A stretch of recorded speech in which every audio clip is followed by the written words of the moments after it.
Welcome to the Evolve, Move, Play podcast. I'm your host, Rafe Kelley. At Evolve, Move, Play, our aim is to help you cultivate a more meaningful life and a more heroic self by reconnecting deeply to movement, mindfulness, nature, and community practices. This podcast was created to bring the best and brightest minds in all of these subjects together to better understand how we can create an empowering and sustainable ecology of practices for personal growth. If you're interested in being part of this ongoing conversation, the best way you can support us and get involved is by joining our Podcast Plus membership. By joining, you will get backstage access to our live podcast airing once a month, as well as a private question and answer session with me and our guests after the show. On top of that, you'll get access to our thriving online community where you can continue these deeper discussions with people all over the world who are just as passionate and curious about these topics as you. More details about the membership, as well as the link to get signed up, are in the description below. And whether you can join, be sure to like, share, subscribe, and hit that bell icon so that you can be notified every Monday when our episodes drop. Thanks so much for your support, and we hope you enjoy the show. Welcome back to another episode of the Evolve, Move, Play podcast. This week, our guest is Katy Bowman. Katy Bowman is the author of multiple books on natural movement from a biomechanical perspective.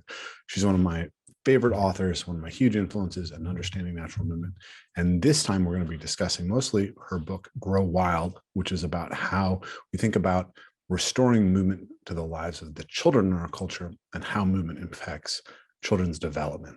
So I read this book earlier this spring. I think it's a fantastic book. I was really excited to get the chance to speak to Katy again. We hadn't actually sat down for a conversation since 2016. You can go back and check out that conversation if you'd like. But yeah, she's someone who I have an incredible appreciation for.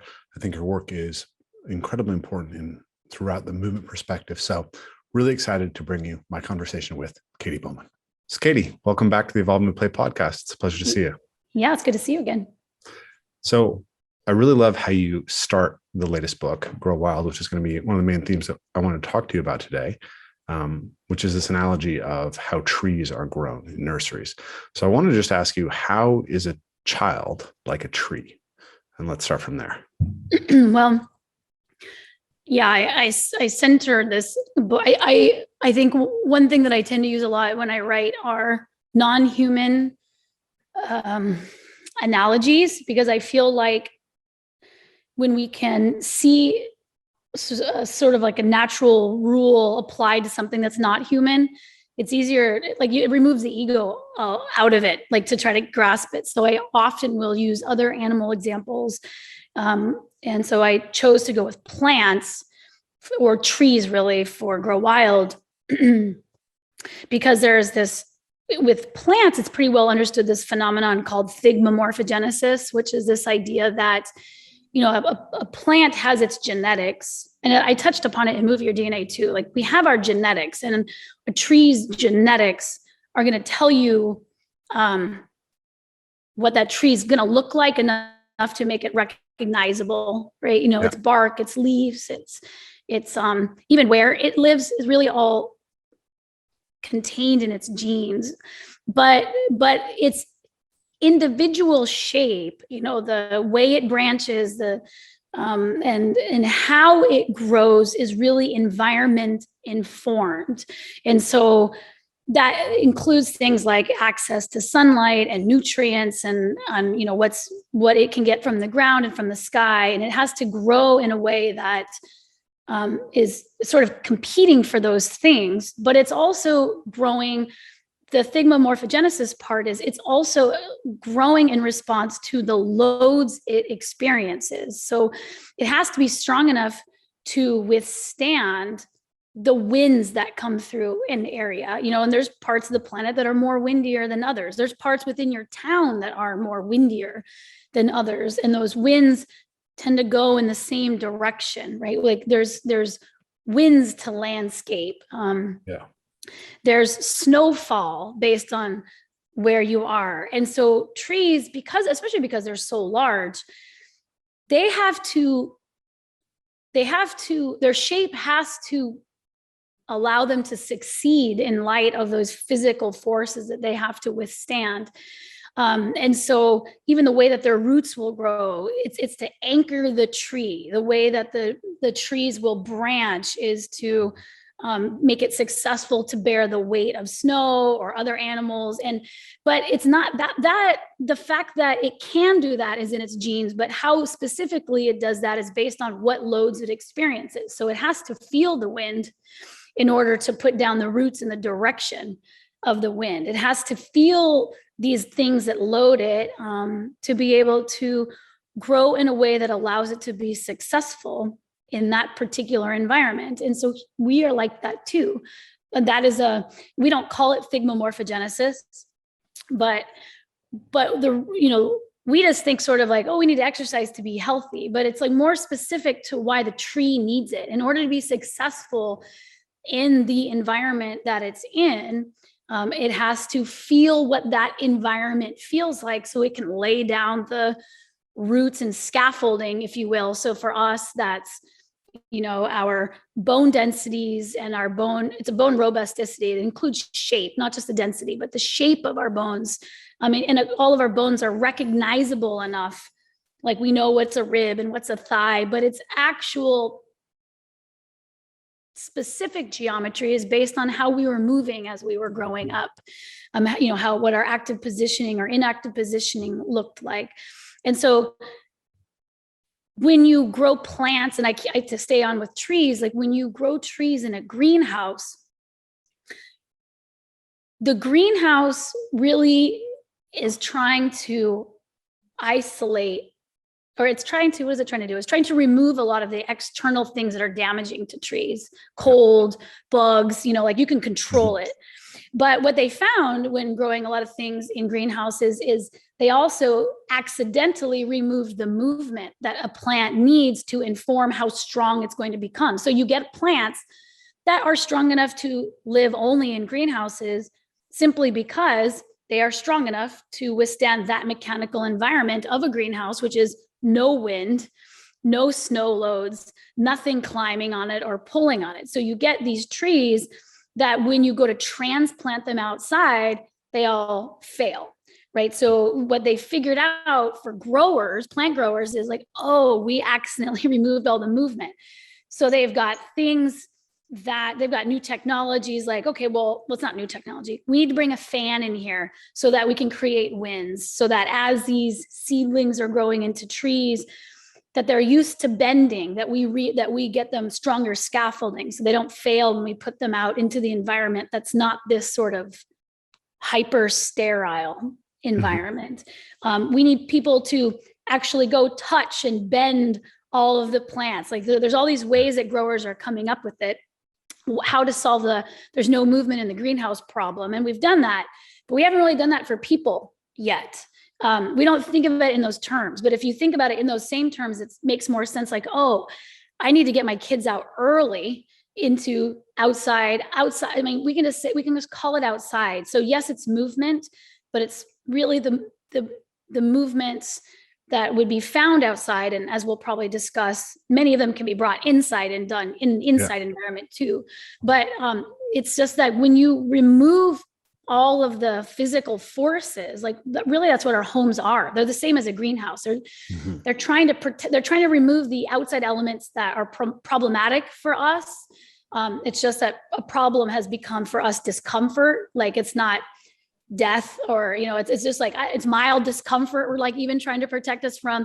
And so we've gotten these kids now coming into these greenhouses, and it's not even their homes. It's like every space that they'll be in is essentially another greenhouse, another version of a force-free, movement-free environment. And so that's where we start the book, is to say, and I guess one more piece is even trees that are strong enough to withstand the greenhouse don't thrive, because there's something about the outdoor shape that our body still needs to survive. So like I could see one argument is like, well, if we're only going to be inside, then it doesn't matter if we don't have outside scaffolding. But it's like even indoor plants start to fail because they need outside. Living things need outside. So now that we know all this, it's like, how do we start changing our greenhouses to let more movement in? And then how do we start, we'll talk about this idea of hardening off plants so that they can be more successful in the outside. And how do we do that as individuals and as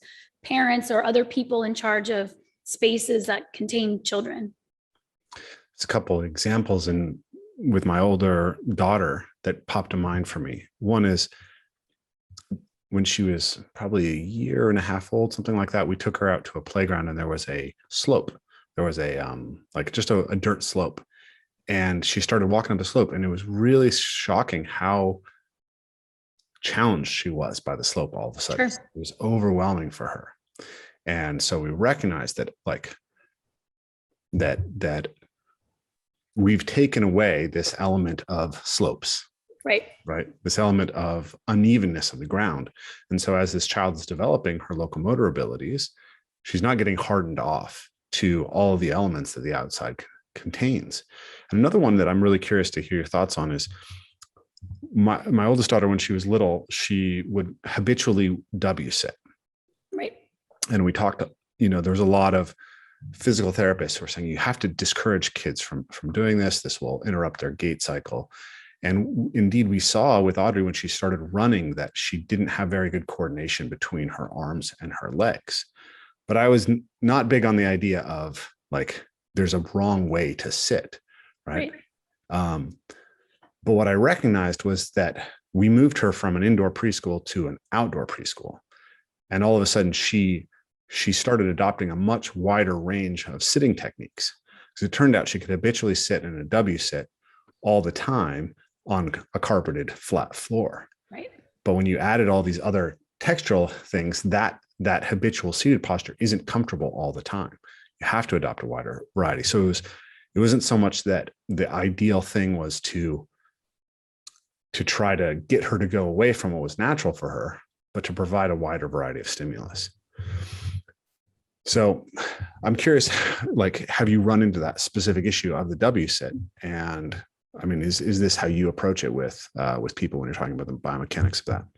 Yeah. I mean, I've covered that in one of my books, I think specifically, but it is this idea. I mean, and I would say it's probably the same thing you'll hear talking to adults sitting in an office chair or your daughter sitting in a W sit. We're so slow to adopt a more movement approach that we're really sort of stuck on the optimizing stillness approach. Yeah. Like we can't really break that therapeutically. It's like, well, so yes, the W sit is problematic because prolonged taking of it, especially when you're younger, changes the shape of your bones. Like it's, like again, in Move Your DNA, we're talking about this idea of you're throwing your bones around by how you move. And so their ultimate shape becomes informed by how you move. Now, like, it might be helpful to know that, like, I really consider you're never not moving. You are always moving when you get down to the nitty gritty. It's just that you could think of it as positioning, like the positional environment as being something that's moving the body on a cellular level. So it's the same way. And I think we actually even talked about it when we were in person. It's like, yes, the W sit is problematic. So the idea is like, let's get kids sitting in a different way. But it's also like we have different natural resting positions to us, but they only become, I'm going to make up a word, hypervolumic, like too much, like too much of something when the environment doesn't naturally promote any sort of change of it. So yeah, you're going to see like, as you are, one, just walking more because you're moving from environment to environment, or two, having to take rest on not always a carpet or something smooth and comfortable, you're going to see that it gets naturally, that your shape transitions naturally because you're just done with that shape for right now. And so it's like, it is this idea of like moving more or modifying the environment to not make a single position so comfortable on our bodies, because really, I don't think that any position is problematic. That's never really been what the problem is. It's about the volume and about the context that you're taking it in. And so we just sort of veered down that sort of simple, let's optimize our stillness positioning, to me, which is really what ergonomics is. Like ergonomics is really like trying to find the optimal position for you to be still in. But I think ultimately there isn't one. and you're going to keep seeing, like, there might be one that's better for a period of time for certain bodies, but it's just such a limited way to pursue a problem when we know so much about how much movement we need and how bodies form. So, like, yes, I would just say, I would say that you can, like, I'm like, what I'm trying to think is, like, if I had a W sitter, which I don't, I have nieces and nephews who are, like, I wouldn't necessarily, say stop sitting like that. I think it would be more like, okay, time to sit this way, or just disrupt the sitting experience in some way. So, like, one, that there's less volume of sitting. So yeah, like, I think we're on the same page with that. Very good. So you organized the book around this idea of a series of containers that that behavior essentially is within. And, one of the containers we were just sort of touching on is the container of the home and the home space, and how that can encourage movement or discourage movement. So why don't we stay on that theme for a little bit and just talk about how the homes that we currently have in our culture are kind of set up to optimize stillness and to remove as much kind of potential for movement as possible, and why we might want to move away from that. And I think they're not set up to optimize stillness. The stillness is a side effect of how they're set up, which is to optimize comfort. Yeah. Right. Because I don't think any of us are really thinking we should set up this house so we don't have to move. So I want to just change the way it's framed, simply because you will probably be a lot more used to, in your head, cycling through what would be more comfortable or easier on your body. It's not necessarily seeking out how to move less. That's just the unforeseen consequence, just the natural byproduct of comfort, because movement it's like, again, this would be like a definition. It's not, I don't think our body sees it as discomfort. Our body sees it as not being able to conserve energy. I think ultimately how your body is choosing to organize it has to do with how little energy can I expend.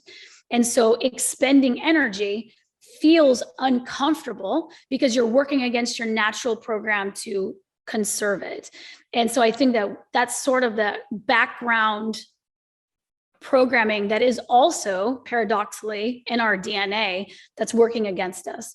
So yes, it's like we paradoxically need a ton of movement, but we're also always seeking not to do it without realizing it. I mean, you can willpower yourself out of it, but I mean, you're always choosing sort of the conservation pathway unless you're kind of overriding it with your choice, and usually it's because you believe that movement is healthy for you, that you can make that choice to do more rather than less movement.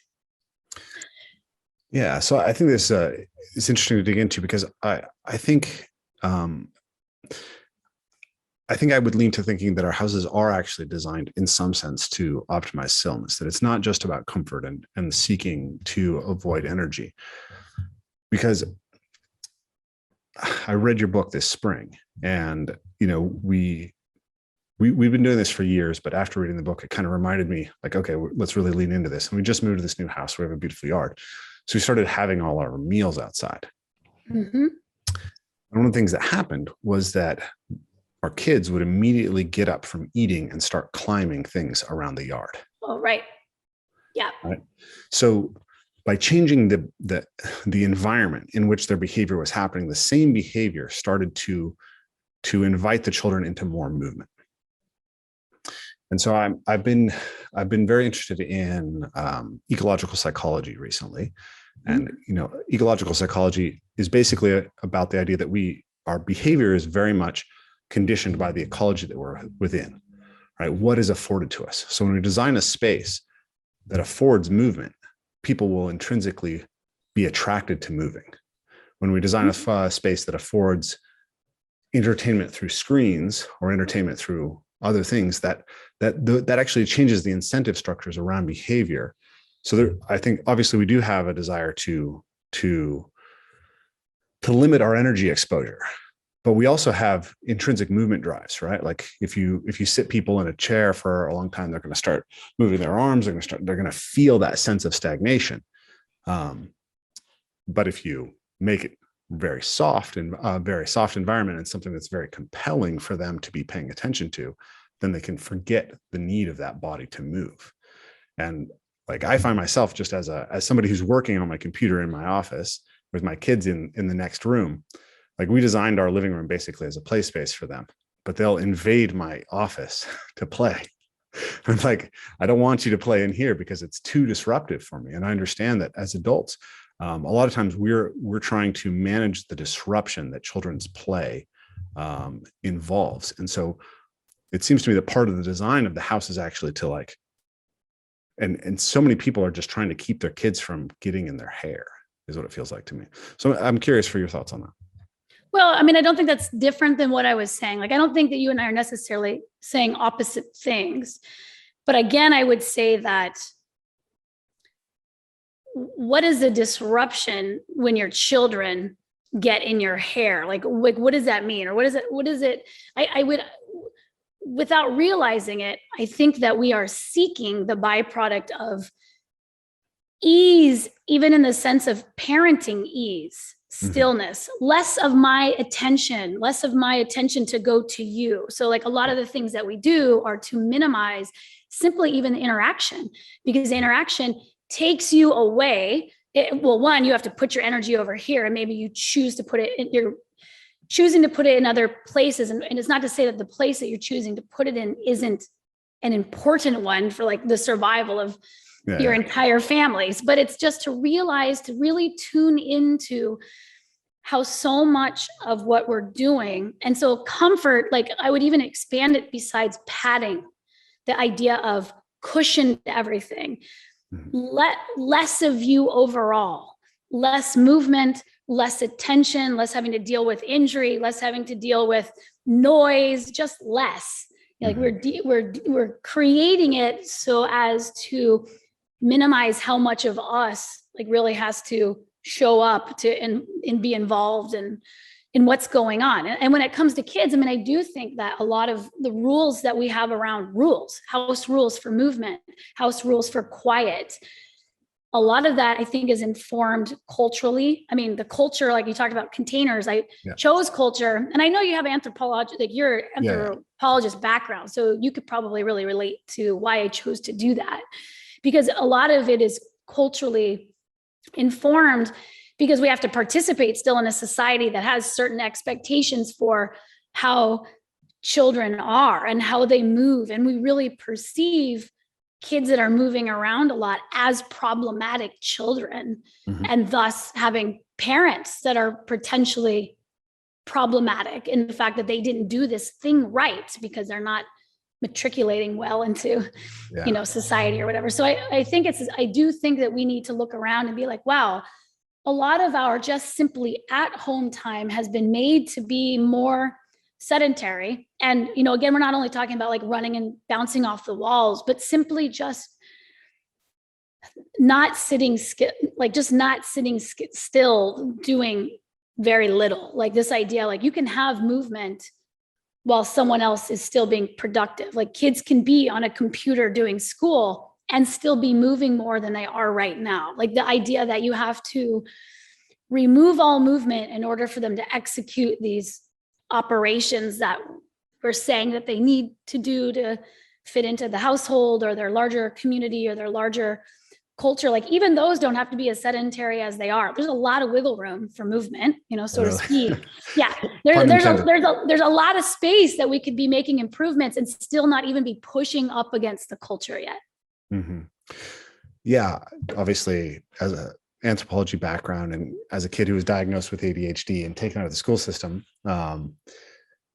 I definitely, and also parkour, right? Like one of the big realizations we had early on with parkour was how much, the culture is telling you not to move.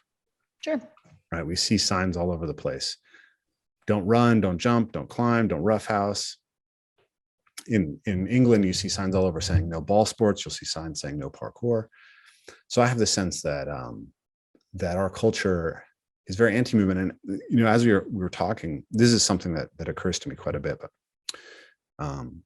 like the reason I don't want to be disrupted by my kids during the workday is because I'm trying to work, right? Yeah. So want to be able to focus so that I can get my work done. And I mean, I'm passionate about my work, whatever the financial outcome of the work is. It's still important to me. But one of the things that I've thought about in relationship to our current system, and I like capitalism a lot in a variety of ways, but it tends to move us towards specialization. Mm-hmm. Right? If you have a comparative advantage, comparative advantage in any one activity, you want to spend as much time on that as possible. And that's how the economy grows and the production of capital as much as possible. So if I can give my children to someone who has a comparative advantage in childcare so that I can leverage my one comparative advantage, then there's more money created in the economy. Mm-hmm. But I think this is deeply dehumanizing, right? And I feel like I'm struggling to articulate what was in my head there, but to me, it comes back to an idea that I've heard you say as well, which is that I kind of look at natural movement as a sort of human permaculture. And I think that a lot of your ideas are inspired by permaculture, I've heard you say, and revolve around that too, that the way that we move isn't just about the health of our body, but it starts interacting with all these other systems. And all these other systems are pointing at the way that we move. So when we point at this problem of a sedentary culture, I think part of that is about creating people who have their attention completely on their productive task or completely on a consumptive task that is reliant on somebody else's production that is represented as capital. So I wanted to hear you talk a little bit about, how you see our culture as relating to movement. Oh my gosh. Well, so economics is not my strength. I mean, I have I would say minimally acceptable understanding of economics. Yeah. I mean, I understand the main systems and the different systems. I think when I hear people talk, I think in terms of shapes, pictures, containers. That's why I organized the book the way I did, because that's how I see that. I mean, that's how I think. It's about what is sitting inside of everything else. So let me just start with what's coming up for me as you're talking. Yeah. So the first thing, and that's sort of how you're doing it too. I feel like it's sort of this makes me think of this. So again, I don't think we're an anti-movement culture. And I can't clarify it right now, but I think there's an importance of understanding the order of things. Mm-hmm.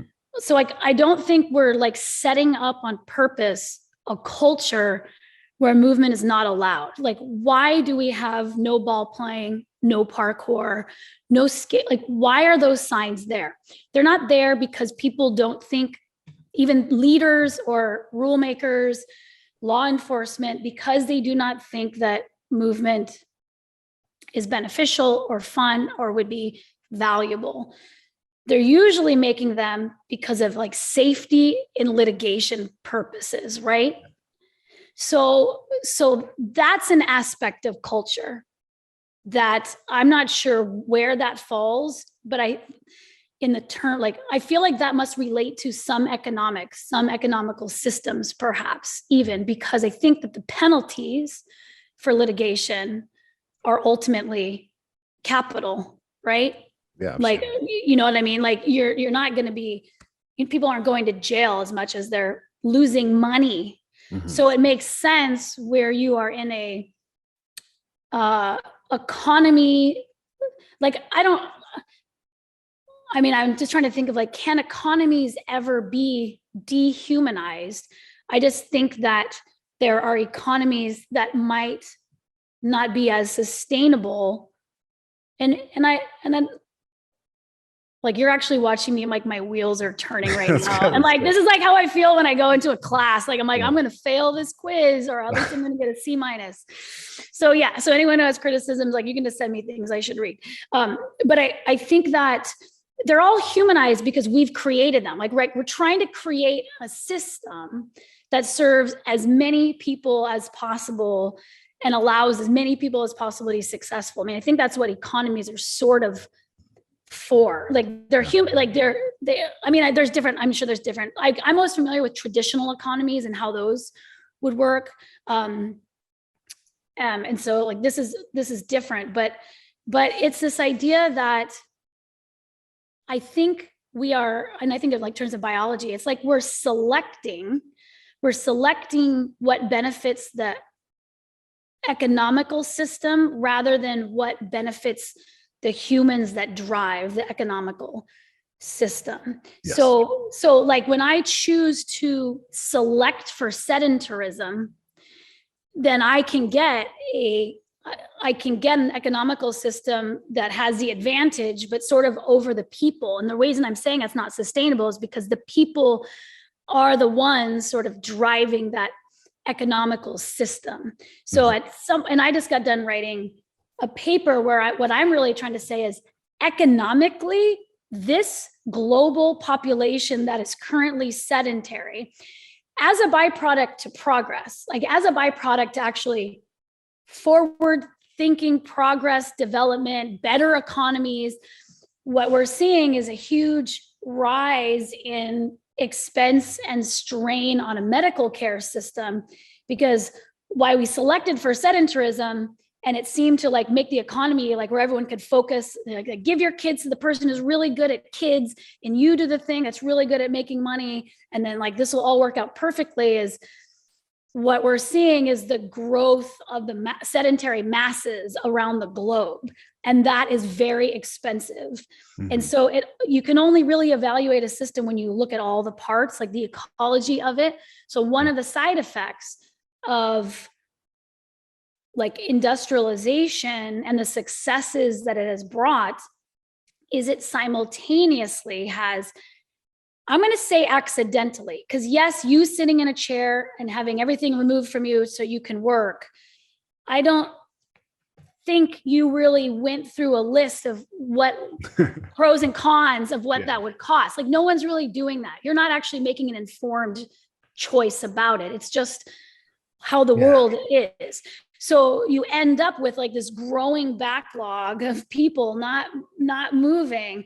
And so even economically, you got to consider that to say like, well, how is the economic system doing overall, given this ever rising increase of cost to deal with this massive side effect to these other positive things. And so, like that's like, again, this is not an economy class. This is just how I tend to see it. Like I see it in shapes. Like I see some things floating and growing and improving. Like I can see the improvements. I can see the improvements that we have made for humanity. I can see that.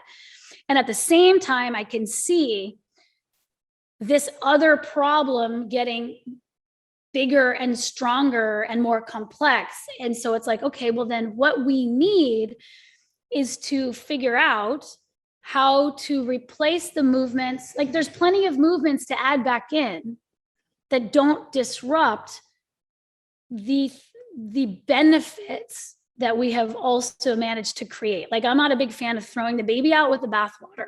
Yeah. So absolutely. I'm not saying that this is I don't think that this is a problem inherent of a system. I think that this is a side effect of a system where the pros and cons were not weighed very well and adjustments weren't made for things like everybody has to be still. Okay, that's not going to work. Now what do we do? Yeah, I don't think that there's an evil cabal that installed a system knowing they would hurt people, right? Like Same. I tend to think that that people have largely chosen to default into these systems because they've given net benefit more than the other options that were available, right? But the system itself I see capitalism as kind of a system that it grows around this function of capital, and capital tends to deliver lots of things that grow capital tend to deliver a lot of benefits that we like, right? Affluence, lots of clothes, cheap clothing, nice houses. We live in a world where more people have clean water, clean food, shelter, warmth, electricity than ever have in human history. Like those are benefits of that system. It's just that there's these externalities that haven't been captured. And we sometimes forget that there's a difference between the output of the system, GDP, or, capital, and what we actually want to be concerned about, which is human well-being. And I think the system's failing to deliver it. And I think also there's I think we might be conflating or confusing, not us right now, but like in general, like an economic system with hyperconsumption and the new emergence of, of technologies that have benefits, but also huge consequences in terms of like affecting people's brains and dopamine levels, where you're really, you're creating, like, that system shouldn't be mistaken for what has come out of it. Like, I like to try to keep everything separate, again, because of the baby bathwater thing.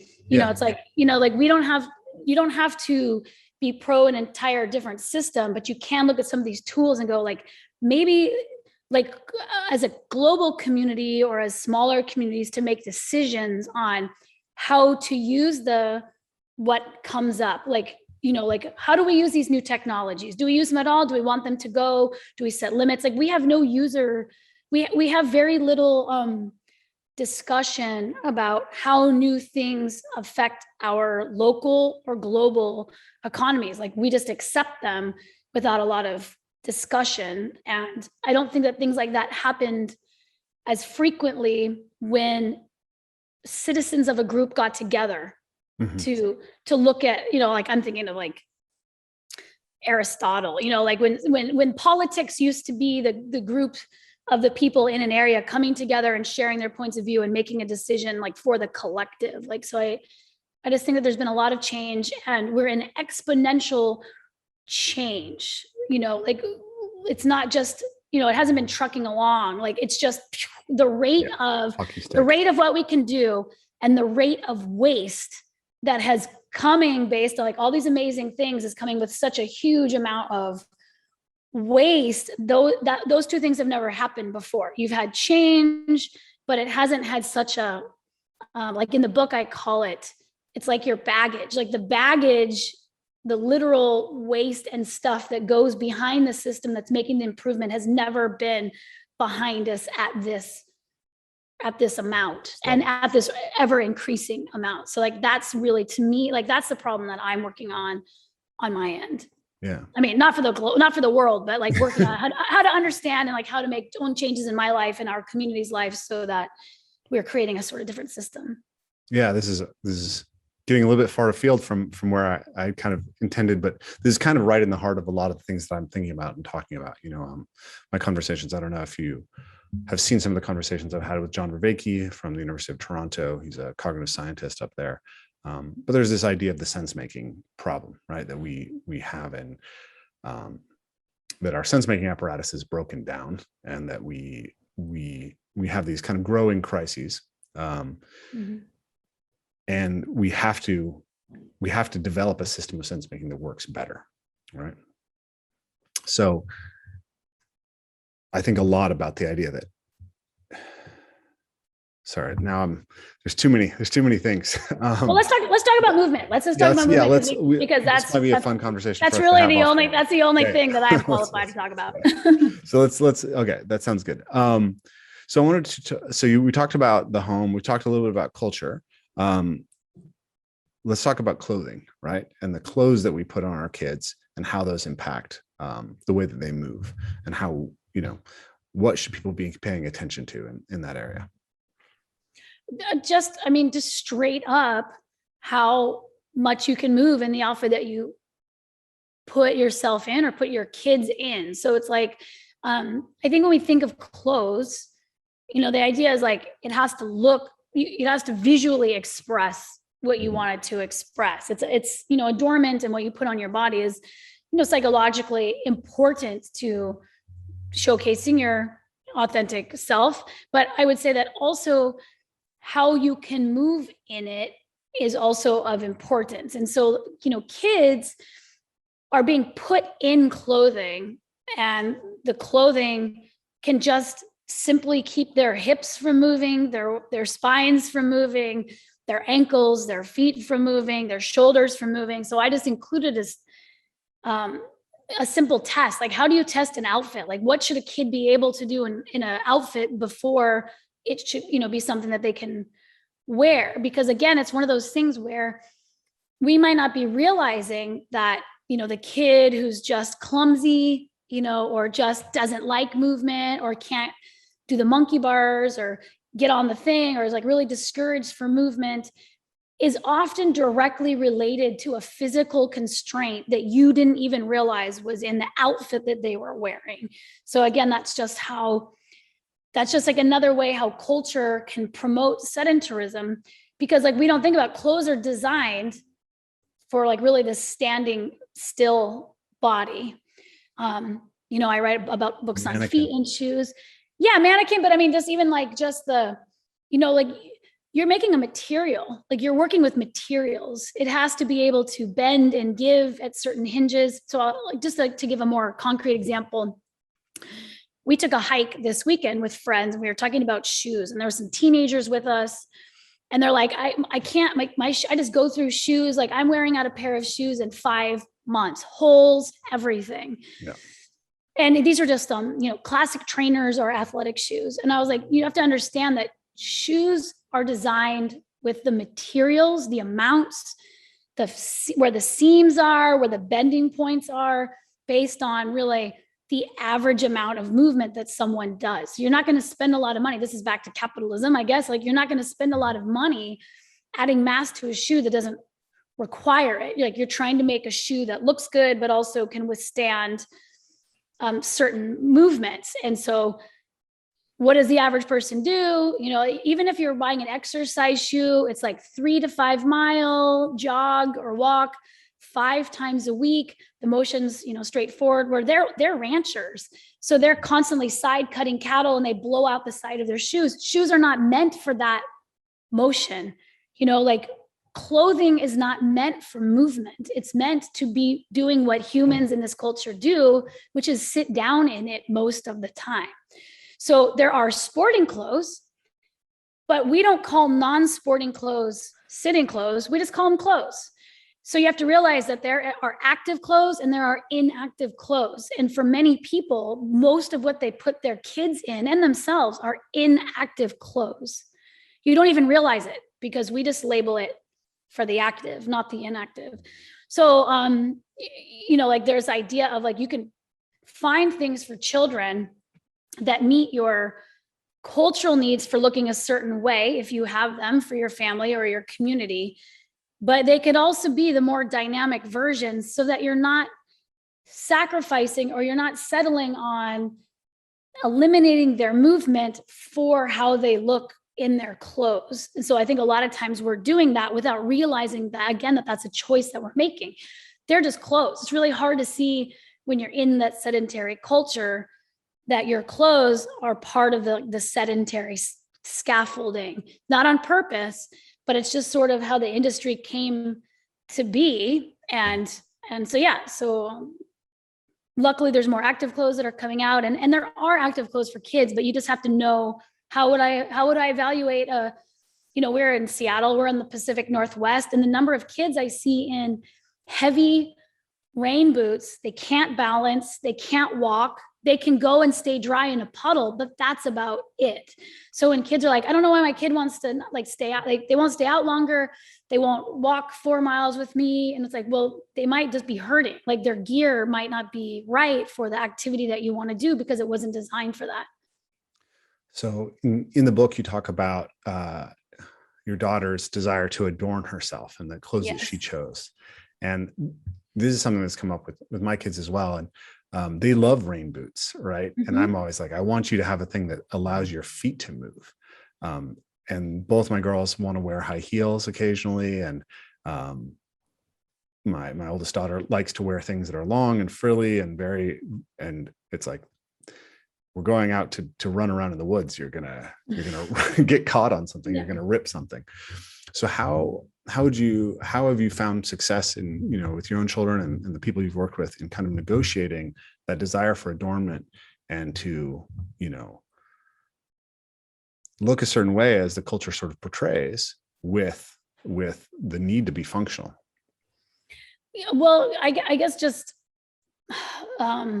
lots of discussion. So they live in my house and they know what I do for a living. They understand the importance of their body moving. Like I regularly have like, show me what you can do with that outfit. Can you climb? Can you reach? And as long as they can do the motions, like I'm fine. One trick that we a lot of times do is layer.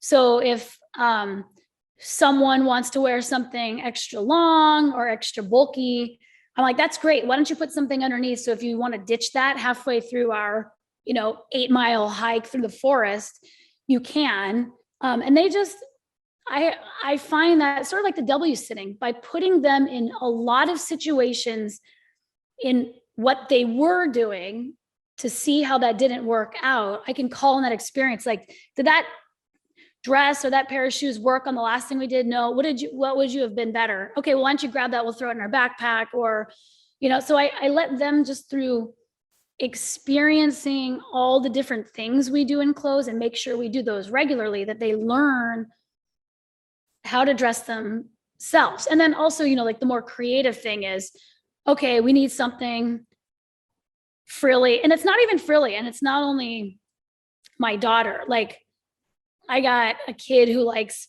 cloaks and like big, and like big costume, like they like a lot of costumes.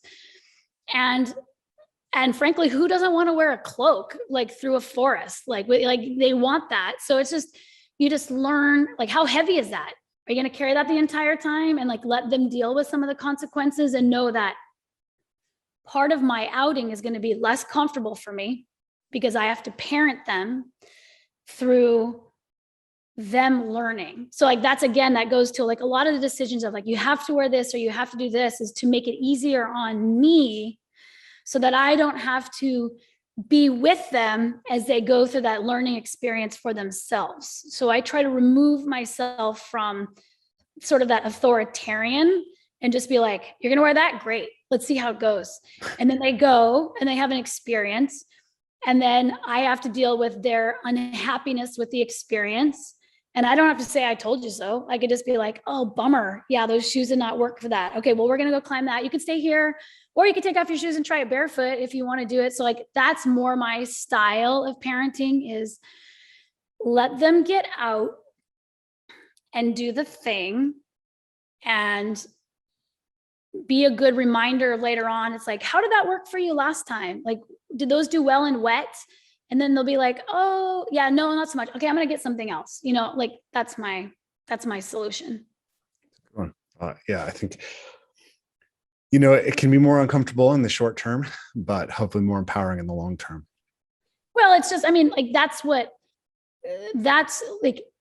I think we've sort of forgotten that like failing or like negative experiences is part of how you learn. Like, I think this generation of parents is like really like trying to set up all positive, no fail experiences, and then thinking that they've learned how to do it, when really they're just sort of mimicking like to do what's being said. So like, I'm a big fan of, yeah, we went out for the 6 hours and you were totally wet. And one, you got the benefit of knowing that you can be just fine out there, totally wet. You're uncomfortable. And like, my ears are uncomfortable helping you deal with your own discomfort. But I know that now you have actually learned like that process, and also learn that you don't have to be comfortable all the time. Like, there's so many valuable lessons. So that's again, like, I'm not a parenting expert, but that's like, to me, I think that that's in the end how you have like more grit, and also just more self-taught lessons. No one's teaching you. You're sort of teaching yourself. I'm just providing experiences is all. Yeah. So I wanted to go back to the house for a second, because you said something that I really liked, which is you want to think about how you can take your house, your home activities outdoors, and bring aspects of the outdoors indoors. So I'd love to hear you talk a little bit more about some strategies to do both of those. Well, okay, so simple, like, we just don't use outdoor space very much. And most homes have some sort of outdoor space, and it doesn't have to be your own yard, you don't have to have a backyard or a front yard. If you have a patio or stairs, If you have a neighborhood, like I consider your neighborhood as part of your home space, like your home turf is outside of just the walls of your home.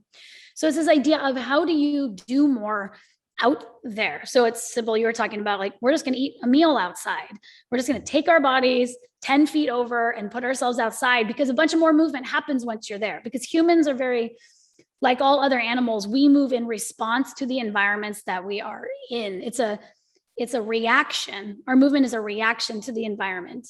Yep. And so you want to be putting yourself into an environment where you get movement to happen. You have to do the work to get yourself out. But once you're there, it's sort of like a catalyst for more movement. And then other things, just like, getting out of your car and walking different places, going outside and playing games, is a good way of doing more things outside. If kids are doing homework, setting up a homework station outside, like anything that you're doing inside, even reading, like we have like a hammock outside, and if a kid's reading inside, I'm like, yeah, you need to go do that outside. If you want to sit there and do that, you can do it outside. You need the natural light. It's better for your eyes. It's just, you end up reading less once you're outside because there's more stimulating things pulling you.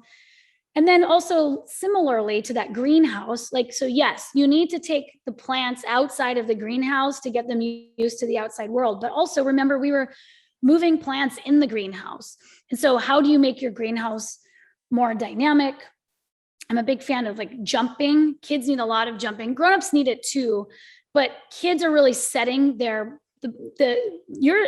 you are setting your adult bone mass and shape in childhood. There's no going back and getting what you didn't get in childhood. That's why it's so important that kids get moving, is because you can't redo your childhood as far as bone goes. Yeah. So we're like, a lot of houses have like no jumping rules.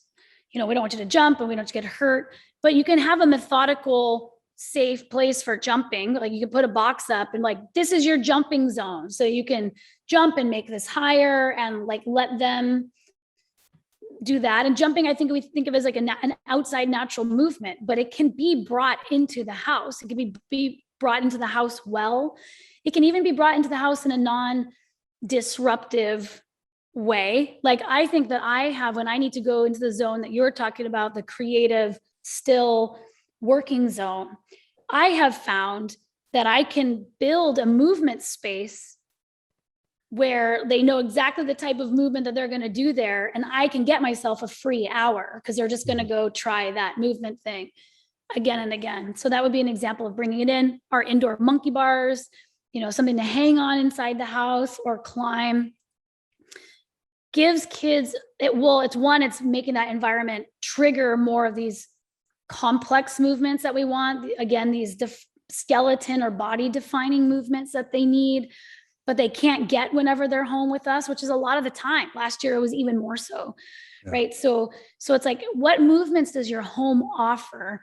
Can you bring some of those outdoor movements inside by making minimal changes? Like, I'm not saying that anyone has to build an indoor, monkey set down the hallway, but you can definitely be adding, like just one day I taped X's like all over the floor and like, oh, you have to jump to all those X's, like just some surprise thing in the morning. And then you take it away at the end of the day or at the end of the 2 days when it's boring. And then you bring it out in a month and then it's fresh again. So it's like simple, inexpensive, but still thoughtful ways of encouraging movement. Second, like encouraging the reaction to movement, to how you've modified the environment. Yeah, I love that. And I was particularly intrigued hearing you talk about bone loading and jumping. As a parkour athlete, obviously that's of particular interest to me. And I also find that people are very afraid of kids jumping. Mm-hmm. And I find it really interesting how children have a sort of innate drive to just take big drops. And this is, it's just, like coming up in the parkour community, we were starting to, we all started jumping off things and getting knee injuries, right? And then it was like, well, is taking drops safe? Like, oh, we should be strength training. And then the idea was we got this idea that you have to have like a 2 times body weight squat before you can do plyometrics. And then like depth jumps are super high level, super dangerous. And then watching little like 3-year-olds just like climb up on top of something well above their height and just taking the drop. Yeah. And seeing that they have this inherent drive to do it. And I've seen it over and over again. I mean, it's happened in our own household. Like the kids were jumping off of their bed and my wife was like, no, stop. And I came up there and was like, well, no, I think they're okay. Like, go ahead. You can like, show me how you do that. Or let's do this slightly lower jump. Show me if you can do that safely. Then you can go to the next jump that you wanted to do. And so I think that that's such an important message, that it's actually necessary for the child to do that. And I look at the parkour community and some of the kids now who started when they were 8 years old and who are now 17 years old, and they can drop 20 feet and land on their legs and bounce up and be fine. And I think we don't recognize how much we're taking away when we prevent kids from exploring that. And just how robust a human can become given the right inputs. Well, and I think a lot of what I do, outside of Grow Wild, is just teaching about like how movement works, just the general principles of movement. Because I think once you get them, you're like, this makes so much more sense. Like I can figure out how to move through the world now. But I do think that one thing that's underappreciated with people is that for many people coming to movement in their 20s and 30s is they're often coming to movement on a sedentary body. And the difference that is physiologically than coming to movement when a body has always moved, that the structures, the tissues are different. Yeah. So it's just that. I mean, like, that's really why I wrote Grow Wild. It's like people need to understand what kids need, because I think, a lot of the movement community is like, what do I do with people who are 40?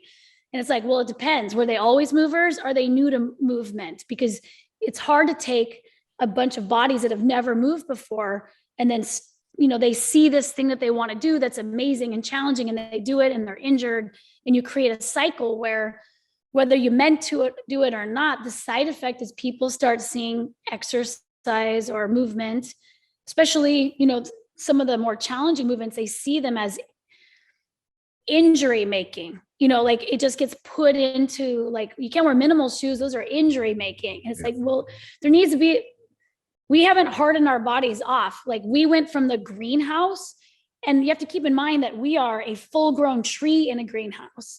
We went from being a full-grown tree and then tried to plant ourselves in the soil without a root system, without anything. And then we get knocked over, and we don't realize how that growth period is really so protective of us as we get older. So like, that's why this book. And so jumps, yes, people like kids. So kids have a lot of cartilage, like them jumping is different than us jumping. Like the literal way that they deal with the forces is different. Like there's a softness, there's an impact, there's just a way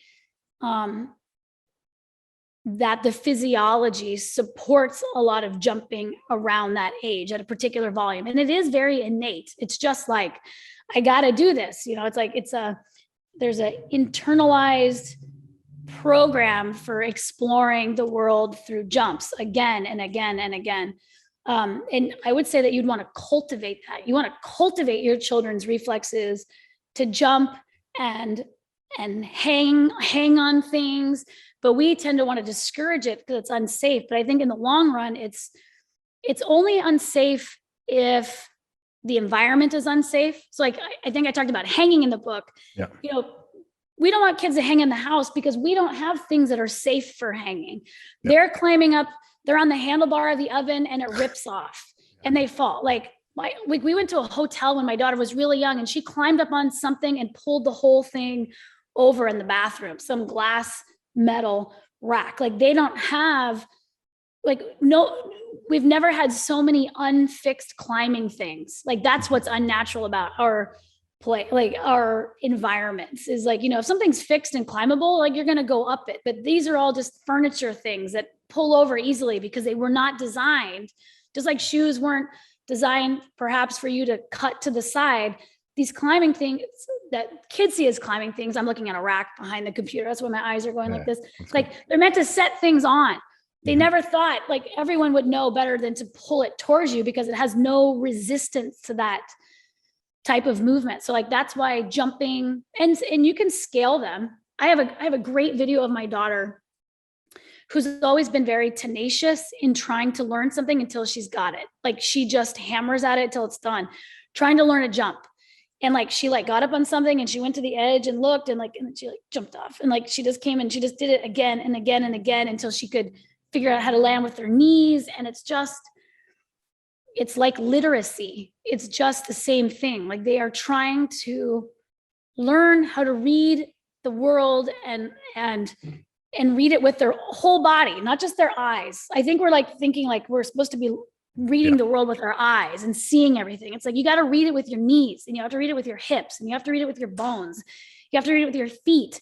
Your hands have to read it. Like you have to be able to read it with your shoulders so that when I look out, I know what body sentences I can make in an environment, right? Like that comes with fluency of just knowing, that I can tell by that deadness of that branch that it won't hold me. But a lot of kids who are not fluent in movement go outside and they still have that drive, but maybe they weren't allowed that developmental period in it. And they don't necessarily know how to safely read the environment. And then they get hurt. And it sort of reinforces the message of, see, movement's not safe. Every time I never let my kid out to move because every time I do, they get hurt, So it's like, well, there's a volume thing again. You have to know how to land a jump. Like we'll go places and our kids will be flying off tall things. Some other kid will see it and want to go try it because they're a kid. They're 10, they're 8, they're 7. I should be able to do this. It's possible. Like kids' minds just sort of are very peer driven of like, I can do that because they did that. But they didn't have 7 other years. They never went through the stepwise strengthening of their joints. And then I will intervene. I'll be like, let's start with something like you. Let's start with something low. Like show me what you can do on something low. How's that feel on your knees? They don't know how to use their hands. They don't know how to land with their weight in a way that doesn't push them forward to their face. They could get those skills on something small and then they can do it. So it's the same thing. We need primers. This is like, I was hoping Grow Wild would be a movement primer for families where they could figure out how to build up to robust movement. That's a beautiful idea. This reminds me of another subject that I wanted to get into with you, which is the last time we talked about this idea of like, what would be a required daily amount of different movement things? Oh, I don't know. and that was your answer then.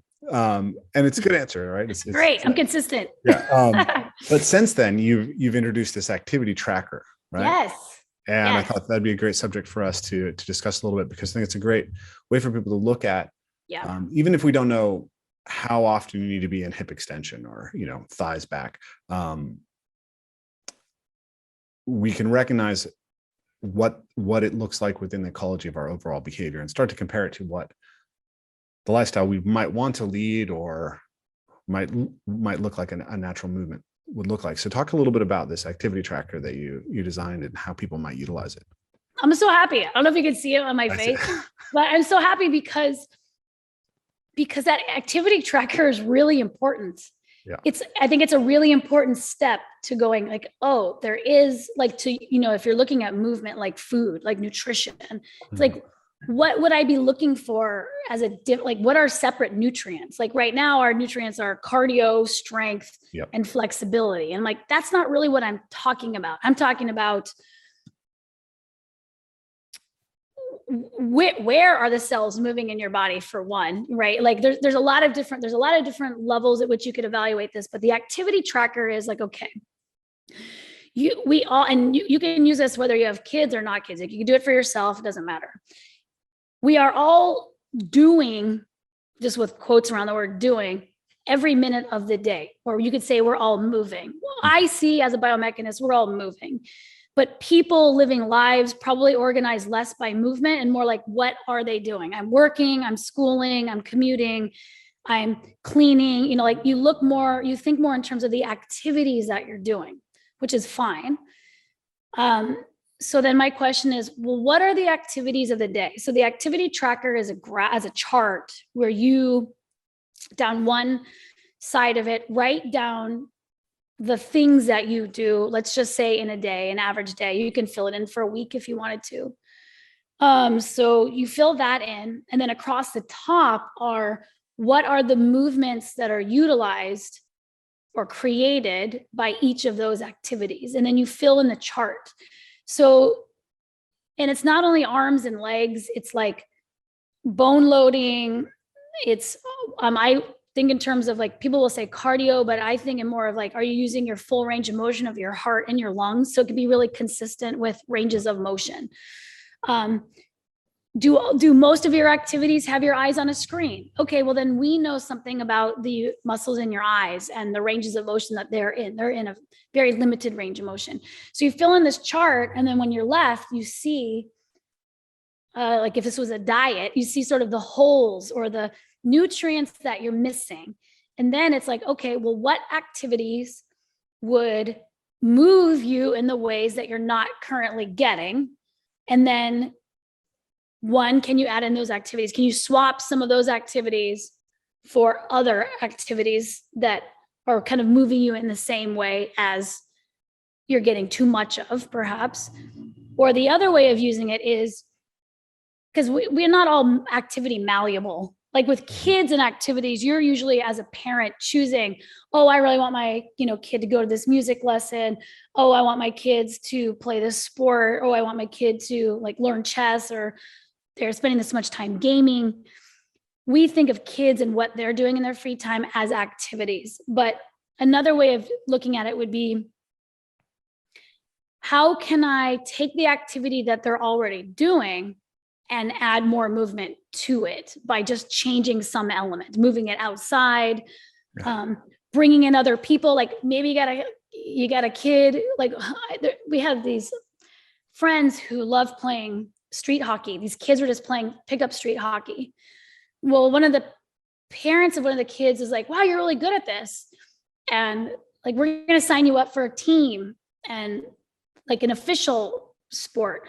So took their kids and put them in that direction. So then now the kids actually stopped enjoying the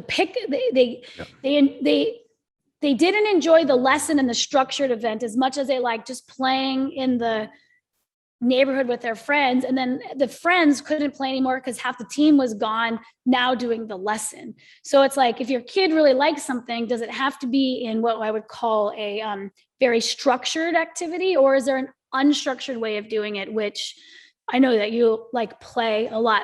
So it's this idea of, we're really kind of overdosing on really structured activities without a lot of just freedom in all the ways that it would be freedom to a kid, like lack of adult supervision, freedom to make rules, freedom to play as long or as short as they wanted, to influence the way that they're playing. And so I think sometimes if you're like, oh, my kid really loves street hockey, so therefore it's got to be this lesson, it's like, well, maybe there's a way that you can convert some of it into play. Like maybe there's a way you can remove some of the structure of it. So it's not to say that you have to change all of the activities. It's that the more you understand about the variables that each activity holds, the more you can see that through making simple changes, you can increase the nutrient density of that activity for that child. And then again, ultimately for the parent, because the parent,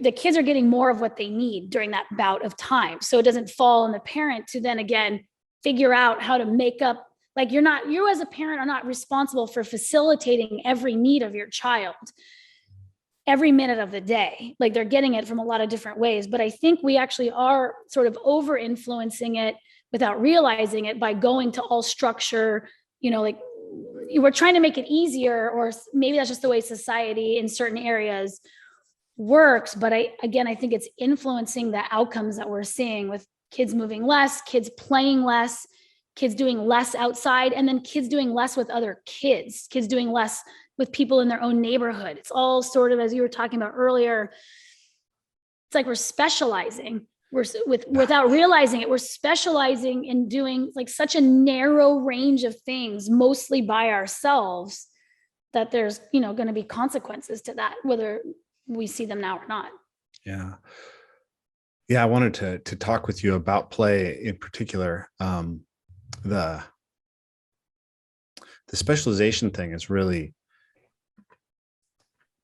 I think people are looking for safety, right? If your kids have a coach and if they're doing street hockey in a structured coached environment, you feel like that's safer than them organizing it by themselves on the street, either just in the kids playing themselves, or people are worried about strangers interacting with their children, which might happen outside. And, I was thinking about that as you're speaking about my own kids, right? And like my son's just about to start football. He's going to play flag football. And if there was a group of neighborhood kids who were getting together and playing flag football, then I would happily let him just do that. But the thing is, because all the kids are in these structured sports, that's where you find other kids. Yeah. And so it becomes harder and harder to have an ecology of this free, unstructured play. But yeah, for me, play is one of those containers, one of those things that is extraordinarily important in understanding what motivates children to move, and really what motivates human beings to move as a movement education system. And so I remember when we met in person, 10 years ago or something like that. That was a conversation we were having where there was that word wasn't as important for you, I guess. And I play. Yeah. Mm-hmm.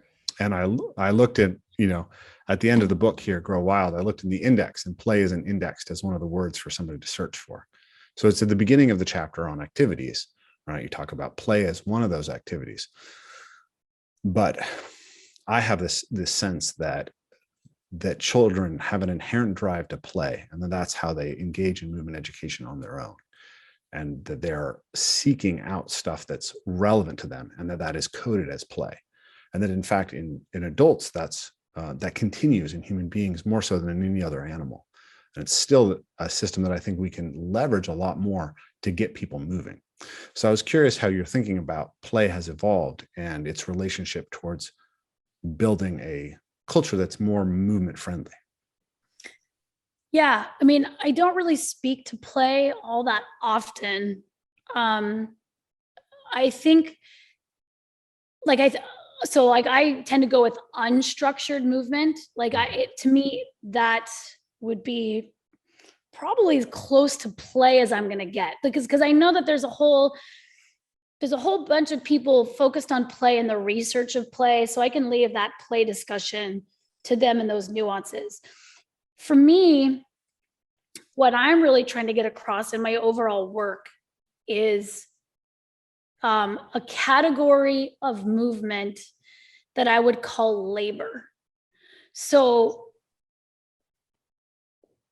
there are for many humans, I think of things in more of an evolutionary perspective.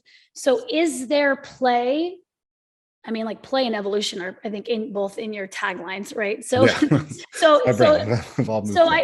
I think that again, we have to watch what we bring to what we see kids doing. So if you look at play, for many cultures, play is a period of time where kids are engaging in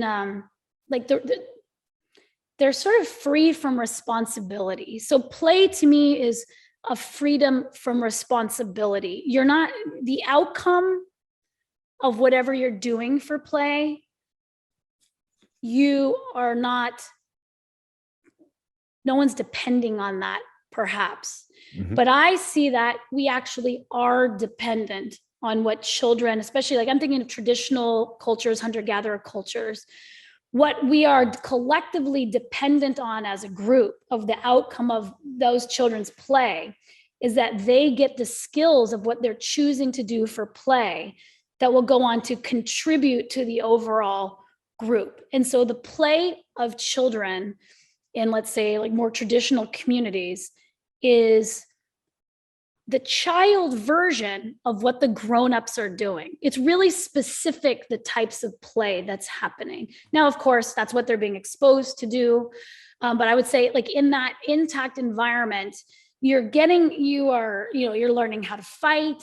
You're learning how to take the punch. Like, when I see my kids fighting, I'm like, I'm not worried about you guys fighting. You're just really trying to get your fighting muscles. Like, you're doing it when you're young and you don't hit hard and you're compassionate about the person you're with. And even when you're hitting, what I see is that skill sort of emerging of like understanding what physical conflict feels like, so that you're just aware of it and in a safe environment. You're learning about food and cooking and moving and all the things. So again, remember that my overall point is that the movements that we evolved with are the ones that we still require. Even though the context is different, we're still sort of dependent on those moves. But it is also, I don't focus on it so much, but it is also that survival still requires a lot of those human movements being done. We're just not the ones doing it. So you mentioned clothes, like we all love cheap, free clothes, but someone is still making clothes. There are still people who are making clothes. So for me, I wear clothes as a grown-up, but my child doesn't see clothing as any sort of skill set for them to learn. Play. We've removed making clothes as play. Now, I grew up with a grandmother who made all of our clothes and her children's clothes and all her own clothes. So we used to play sewing machine all the time, because playing sewing machine, playing food processing, playing grocery store, like those were systems that we were we were exposed to, but we were also exposed to the making of, right. So I think that play has sort of become focused on the like that kids should really be spending their time only in play, because kids have always sort of only been in play, but their play had a purpose that eventually had them contribute and had a skill set that included the things that they would need to be able to do. So I have made, like, for us, like, I would still put in going out and picking apples as play. Now, when we're out picking apples, they're climbing trees and they're throwing apples at each other, and they're being generally disruptive and not really contributing to the overall gathering of apples. But you know what?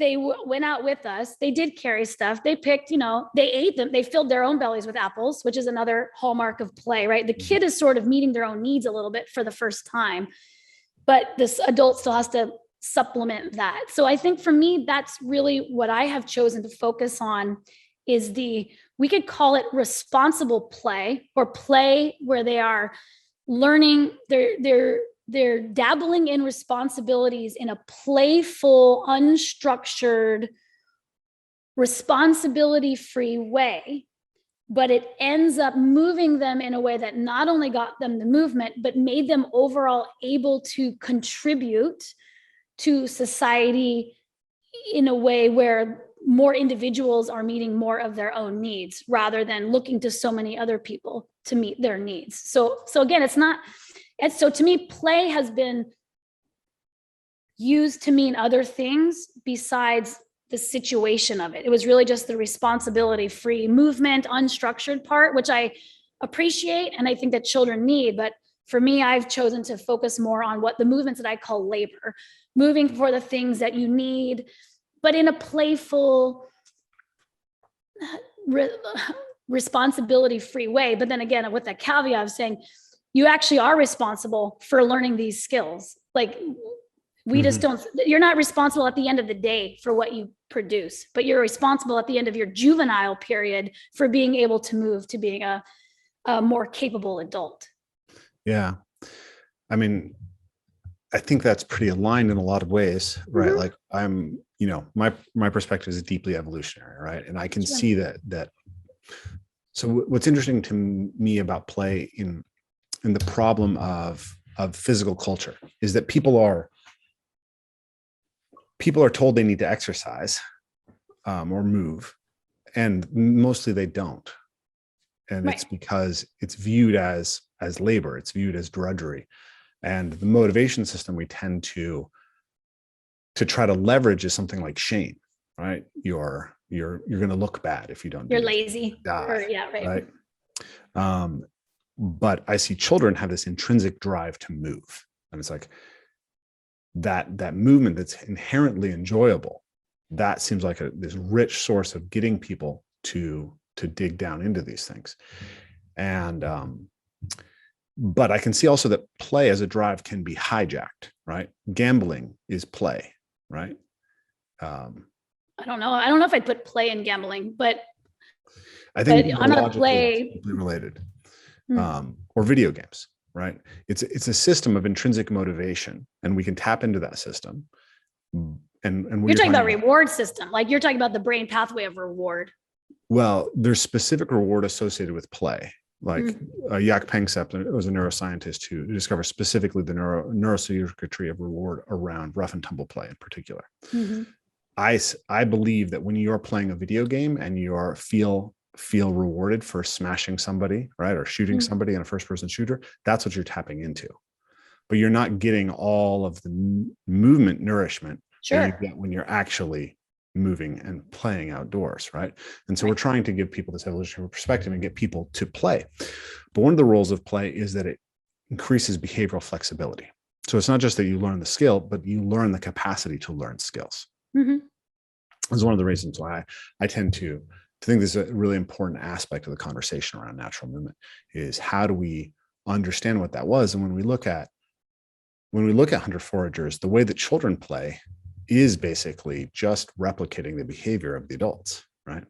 The little boys start shooting at bow and arrows, and they're shooting at lizards when they're 3 years old. And then when they're 12, they start shooting at deer. And by the time they're 15, 16, they're active contributors to the household. And often my understanding is in the language, there's often not even a distinction between adult work and children's play. And if we look at our society, you can see that that we continue to play hunter-forager things because they're intrinsically rewarding, right? People hunt and fish and gather because it's intrinsically rewarding. So when we talk about going out and mushroom picking or gathering, which I know is something that you're a big fan of as a highly stacked activity, we could also think of that as a form of play, and a form of play that has this type of output that we're looking for. So yeah, I don't know. I just thought it'd be interesting to explore those ideas with you. Well, I mean, I think, again, it becomes about what's definition. And for me, when I go out and get mushrooms, it is play, because I can just buy mushrooms, or I can just buy a cheeseburger at McDonald's. So I think that a lot of our definitions about how things are and what things are, there's a bias that perhaps we're not seeing, is because they usually relate to the choice of being able to do that thing. It's not the activity itself. Because there's other people who are doing the exact same motion for mushrooms, but I don't know if it would qualify as play in that perspective, because it's not choice. It's not a chosen activity. It's a survival activity. Absolutely. That's something that I'm interested in as well, because I think that a lot of our perspective about what is play comes from not moving for what we need. And then, so like, I wouldn't put exercise and labor in the same category necessarily, because exercise is what is it called? It is a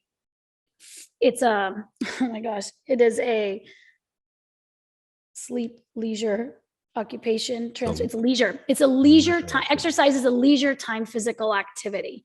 So it's been set aside in the literature to know, like, always keep in mind that exercise is for those who have leisure time. So whether they feel like it's a labor or I have to do, it technically is not. It is something that you are choosing to do or not. Doesn't mean that you don't feel like it's drudgery or feel like you're having to suffer through it.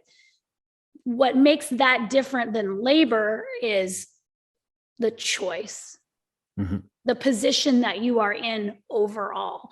So, like, to me, those things, especially when you start to work in understanding to understand the impacts of sedentarism are on a very wide global population that lives in many different circumstances. I like to hold those things separate because those words have much more importance given like different lifestyles or situations. So yeah, but I think what we're saying in the end is, if people could remove the drudgery they feel,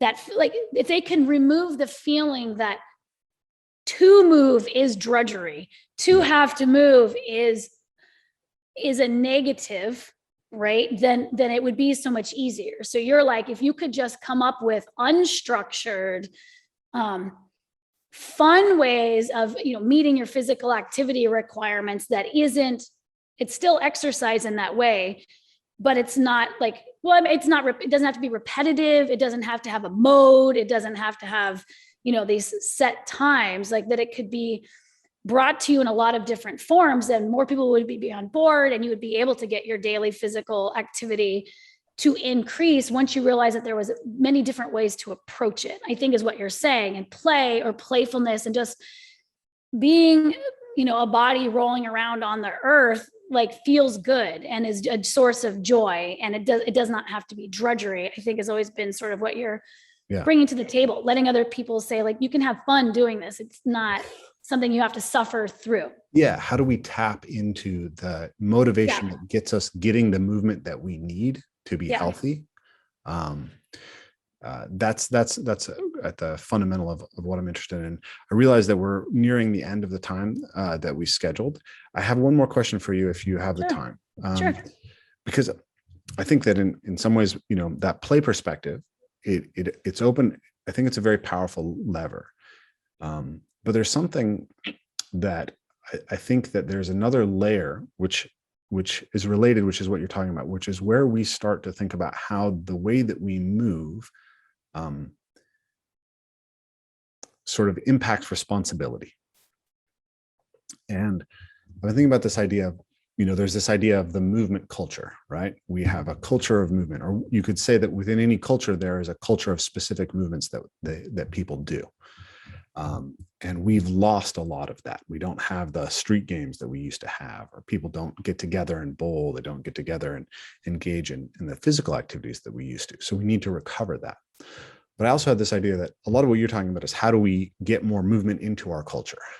How do we make all the other little things that we're doing involve more movement? Our clothing, our homes, our things. And I think that this is, that there's something very deep about that shift of frame from, I need to have a place for movement in my culture, to I need to colonize my culture with movement.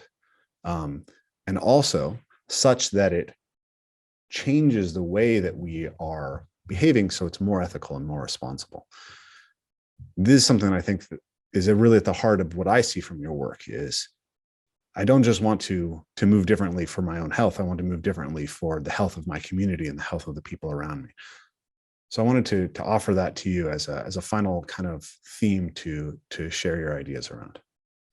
Well, and I think it's always important to remember that, again, that evolutionary background this is nothing new. This is really a restorative practice, right? So again, we were talking about a capitalistic economy. This is how a traditional economy works. A traditional economy only works when everyone's moving, right? Because you basically have to exchange labor for the thing that you're going to get that now you are going to share or trade with others. Like, everyone is moving, and no one's really specialized. There are certain smaller specialties. Maybe it's not that they're not specializing. It's just the level of specialization isn't equal then and now. Because I think one of the things that's also interesting about more traditional societies is the knowledge that's held by a group is pretty much the same for every person. Like, what they know about is the same. It's the things that it takes. So with our specialization has really become a specialization of knowledge, where we know a lot more things than what it takes to have a small group. Like there's someone who knows how to build a space shuttle. There's someone who knows how a toilet works, like all these things that we depend on all the time, but have no idea how it works, like would be very much at risk. So we're knowledge specialized. And I just think that what you get is just the replication of that specialization. There's movement specialized and job specialized. Like we just are really become very niche in our participation and understanding of the world. We're participating in a very big collection of everyone who's specialized. So it feels very nuanced, but at the end of the day, most people don't know anything except the one little thing that they know a lot about. And we depend on each other in that way. So I think that's a big, Can I speak to that for just 1 second, real quick? Sure. Because it's an important theme, and I think there's a really funny quote about that. We're moving faster and faster to a world where everybody knows, somebody knows everything about nothing, right? That's right. Yeah, that's an academic quote. Yes, like we're going to get to the point where we know everything about nothing. So, but I think that collectively, what happens is like I depend on a lot of other people's knowledge, but I'm like not really able to, like in this world that I live in, I could not live in this way without everything sort of working exactly as it has worked before up until this point. But to your point, yes, I think that there is a direct relationship between individual sedentarism. And by that, I don't mean do you exercise or not? Are you able to move or not? Like, 'cause there's a range of ability, but I mean more like what are you, the motions that you're doing, how many of them are for the things that you in fact need? I mean, like that's the side effect of industrialization, is like a machine could do a lot of the movements for us, and someone standing and operating the machine who had to specialize their daily movement to this to operate a machine that could do a bunch of other stuff. And now this person is stuck here doing this, and the machine is doing a bunch of the other motions. And then now there's a whole bunch of people who don't have to do this or the motions to get whatever is on the other side of the machine.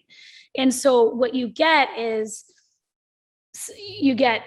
I mean, like socially, there's someone who's stuck doing this, right? Like who's just stuck doing some high volume. And I just want to throw it in there. Like we're a sedentary culture, but this culture isn't America. This culture isn't even really the globe, because there's a lot of people inside what I would say is those other cultures who move all day long. We have quite a bit of active people that do the motions for those not moving, but even they are not receiving the health benefits of moving all day because they're just doing one motion, right? They too have had to specialize into the one motion of pulling the thing out of the ground, the one motion to push the button. So like some people are specializing to not move, some specializing to move one part of their body in a repetitive way. Another person, and maybe that way is just with their shoulder. The other person is specializing in just moving their back.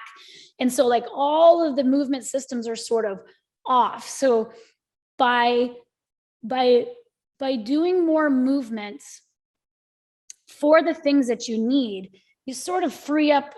I mean, if you just want to look at it as a personal benefit, you make your body better and you are free from depending 100% on the infrastructure, which allows it to change in some way, or maybe in a capitalistic society would force it to change, right? Like you would allow or even initiate change by changing your priorities or what you want to see come out at the end.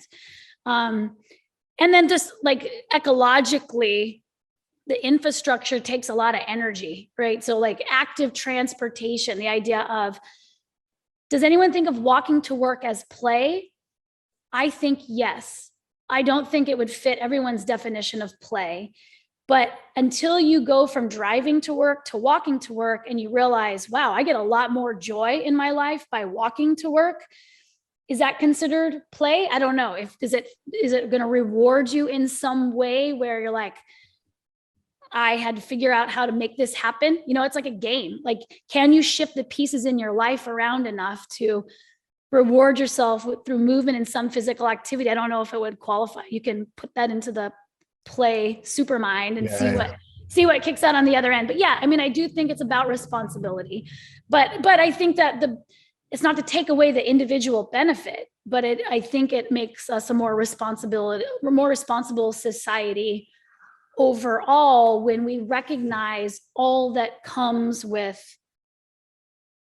sedentarism, specifically not moving in the community ways that we used to. Like, I think that we do have a perception, because again, we're so movement averse, that labor meant drudgery. And I think in this modern context, for those laboring in that repetitive way, it could very well be drudgery and feel oppressive. But in many traditional cultures, getting together to do some big harvest or movement was not drudgery. It was like there was I'm sure a gratitude for the food or the harvest that you were having, or at least feeling fortunate. If there wasn't gratitude, it was how you were celebrating with other people. So I think that a lot of our perceptions about how bad labor is comes to do with this specialized labor situation in which we see people who are unable to do anything else, so that's labor. That's my perspective on movement. Labor removed from diversity of movement, labor removed from nature. Choice. And labor of movement removed from choice. Yeah. I think sometimes that modernity is a problem of overuse injuries and underuse injuries, right? Yeah. We're all suffering, both physically and psychologically in many ways. I think that's a wonderful place to stop for the day. Katy, real pleasure. And anyone who's looking for you can find you on nutritiousmovement.com. The book is Grow Wild, Nutritious Movement. You're also on Instagram. You have a newsletter, anything else people should know about? You go to my website and you can sign up for the newsletter there. You can pretty much find anything there. Cool. So yeah, thank you. Thanks, Rafe. Hey, you've reached the end of another Evolve, Move, Play podcast. If you enjoyed what you heard, if you want to be involved in the conversation, please consider joining us in our new membership subscription so you can get access to question and answers with our live speakers once a month, question and answers with me once a month, and a dedicated forum to discuss everything going on the podcast, as well as a general discussion of movement on our general movement forums. If you're interested in that, make sure to check out the link below, get signed up, and join a part of our membership community. If you can't join our membership community right now, it's still always helpful if you can like, share, and subscribe, and even hit that bell and get notifications for upcoming Evolve, Move, Play podcasts. But adios for now, and we'll see you next time. Thanks, guys.